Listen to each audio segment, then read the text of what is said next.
Hello বন্ধুরা, আজকে আমরা জানবো 2025 সালে ঈদ উল ফিতরের পোস্টার কীভাবে তৈরি করব সে সম্পর্কে। আমাদের যে বিষয়টা করতে হবে সেটা হচ্ছে প্রথমে আমরা এখানে গুগল প্লে স্টোরে যাব।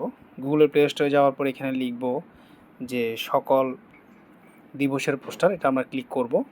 ক্লিক করার পরে এখানে আমরা দেখতে পাচ্ছি এই যে আমাদের সকল দিবসের পোস্টার, ঈদ পোস্টার, এটাতে আমরা ক্লিক করব। ক্লিক করার পর এটা আপনাদের ইনস্টল করতে হবে। আমার ইনস্টল করা আছে, ওই জন্য আমি ওপেন বাটনে ক্লিক করলাম।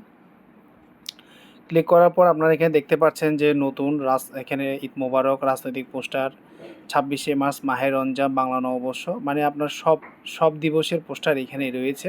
তো আমরা যেহেতু ঈদ মোবারকের উপর একটা পোস্টার তৈরি করব, আমরা ঈদ মোবারক ক্লিক করব। ঈদ মোবারক ক্লিক করার পর আপনারা এখানে দেখতে পাচ্ছেন আপনাদের এখানে বিভিন্ন ধরনের পোস্টার এখানে আমাদের শো করছে। তো আপনার পছন্দের মতো যেটা ইচ্ছে সেটা আপনি নিতে পারেন। সাপোজ আমি এটা নিলাম। এটা নেওয়ার পর আমি গ্যালারিতে গেলাম।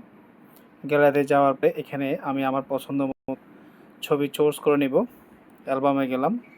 অ্যালবামে যাওয়ার পর আমি আমার পছন্দ মতো ছবি এখান থেকে চয়েস করে নিব। ধরুন আমি এখান থেকে যে কোনো একটা ছবি নিব।